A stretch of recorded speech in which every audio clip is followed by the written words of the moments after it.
साधना करेंगे तो प्रकट हो जाएंगे। हमसे कहेंगे वरदान मांगो तो फिर हम बताएंगे कि हमें क्या क्या चाहिए। महाराजा कश्यप के 3 रानियां, अदिति, दिति और तनु। अदिति से देवता उत्पन्न हुए, दिति से असुर उत्पन्न हुए और दनु से दानव उत्पन्न हुए। तो दानव असुर दोनों एक सिक्के के 2 पहलू।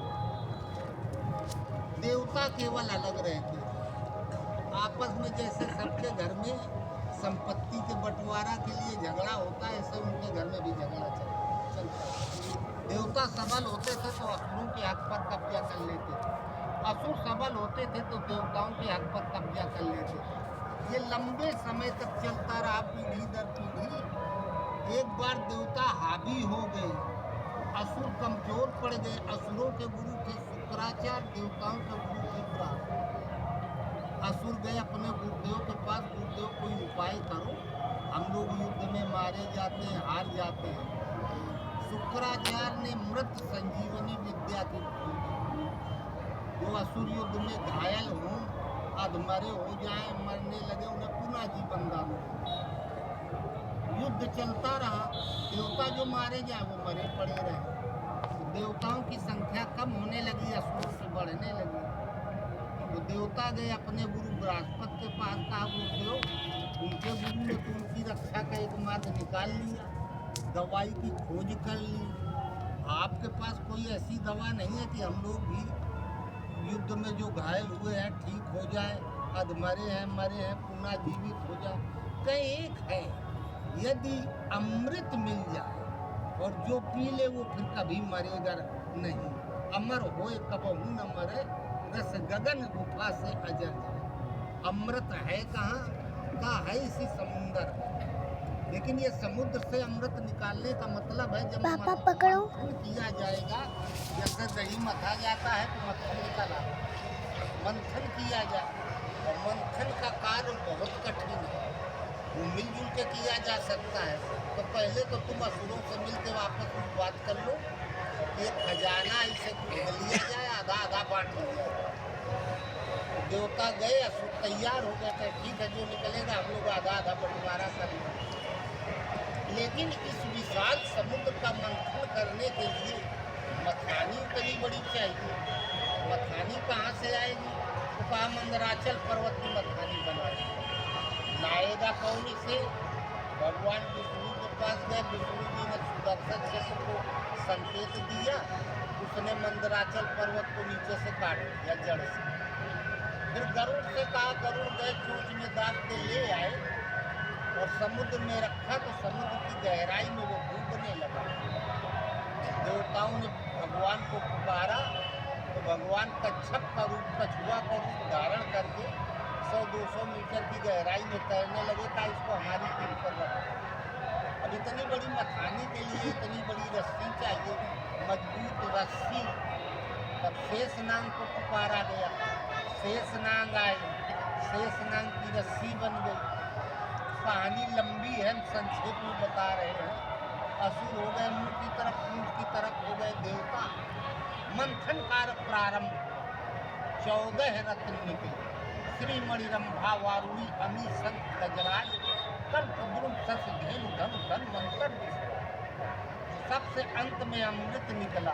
जब अमृत निकला तो उसे पाने के लिए देवता और असुर दोनों को, असुर सबल थे। जब देवताओं ने देखा कि हमसे छीन लेंगे तो भगवान को पुकारा, भगवान आ गए, एक सुंदर बिटिया का रूप धारण किया। कहा तुम पुरुष लोग क्या जानो भोजन कैसे परोसा खिलाया जाता है, ये हम माताओं बहनों का काम है, बैठ जाओ तुम लोग, हम बैठा के खिलाते हैं। तो पंगत लग गई देवताओं और असुरों की। तो भगवान जानते थे कि ये असुर यदि अमृत पान कर लेंगे तो ज़्यादा दिन जिएंगे, और दुष्ट आदमी जितने ज़्यादा दिन जीवित रहेगा उतने ज़्यादा समाज को परेशान करेगा। तो भगवान ने देवताओं को अमृत पिलाना चाहा, असुरों को ना मिले तो कहा पहले असुरों को पंगत में परोसे तो ये खुश हो जाए कि हमें पहले दिया जा रहा है। नाचते जाएं, गाते जाएं और असुरों को मदिरा पान कराए। जहाँ 2-2, 3-3 गिलास पिए तब देवताओं की तरफ पहुँचे। देवताओं को अमृत देना चाहा असुर जान गए कि उन्हें जो पदार्थ परोसा जा रहा है उसका रंग दूसरा था, उसका दूसरा था। तो उठ के खड़े हुए, झपटने लगे। ये अमृत पान नासिक में कराया गया। तो भगवान घट को लेके, उस अमृत कलश को लेके भाग खड़े हुए। कुछ छलक गया, इसीलिए वहाँ कुंभ मेले का आयोजन होता है। वहाँ से आ गए उज्जैन, फिर पंगत लगवा दी। फिर वही घटना हुई, एक एक दो दो गिलास मदिरा पिलाए, और जहाँ देवताओं को अमृत पिलाना चाहा तो फिर असुर झपट पड़े। भगवान फिर अमृत घट को लेके भागे, तो छलक गया। वहाँ भी तो कुंभ मेले का आयोजन हरिद्वार में आ गए। तो भगवान जान गए ये पुराने टैंकर है पीने वाले, एक दो गिलास से इनका कुछ होगा, इनको इतनी मदिरा पिला दो कि ये उठ के दौड़ने काबिल ना रहे। फिर असुरों को हर पेट मदिरा पिला दी। और जब देवताओं को अमृत पिलाना चाहा तो असुर नशे में थे, उठ के झपटने काबिल नहीं। तो भगवान ने देवताओं से कहा, देखो यहाँ जगह कम और तुम लोगों की संख्या अधिक। ऐसा नहीं कि असुर अब ये बेहोश हो गए, अरे 2-4 घंटे में इनका नशा उतर जाएगा तो फिर ये मुसीबत नहीं कर। चलो ऐसी जगह चलते हैं जहाँ लंबा चौड़ा क्षेत्र है, पवित्र क्षेत्र है, जहाँ अनादिकाल से ऋषि मुनियों ने राजाओं महाराजाओं से यज्ञ कराया है।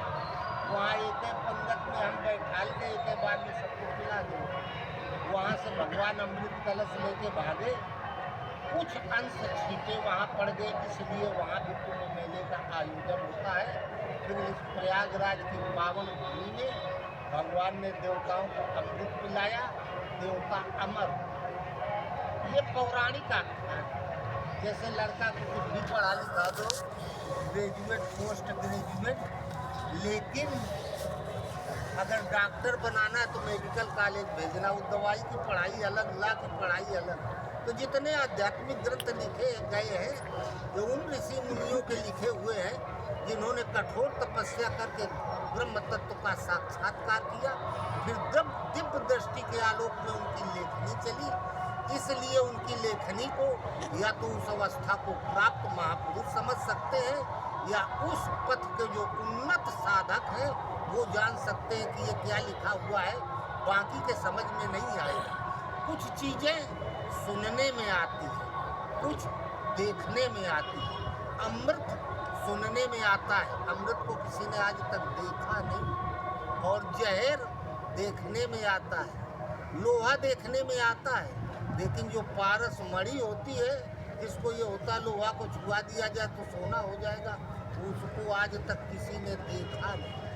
अब ये इतना बड़ा समुद्र है, क्या इसका मंथन हो सकता है? कैसे मथा जाएगा? ये एकदम असंभव है। और कहाँ से मथानी आएगी? कौन मथेगा? मथने वाले खड़े कहाँ होंगे? तो ये एक पौराणिक आख्यान है। मृत कहते हैं नाशवान मरण धर्म, अमृत कहते हैं अविनाशी को, जो कभी मरता नहीं, अजर अमर शाश्वत है, वो है एकमात्र भगवान परमात्मा। अब ये जो समुद्र मंथन है, ये संसारे सागर है। इसी संसार सागर में भव सिंधु अगाध पड़े नरते, पद पंकज प्रीति नजे करते, सब इसी अथाह समुद्र सागर में डूब रहे हैं। एक शरीर छूटता है, दूसरा शरीर धारण करते, मनुष्य एक घर बनाया, बाल बच्चे सब एक साथ तो जाते नहीं, संसार से चला गया, फिर दूसरा जन्म हुआ, दूसरे लड़के बच्चे, दूसरे मकान, अनंत जन्मों में यही करता चला आया। और ये यात्रा तब रुकेगी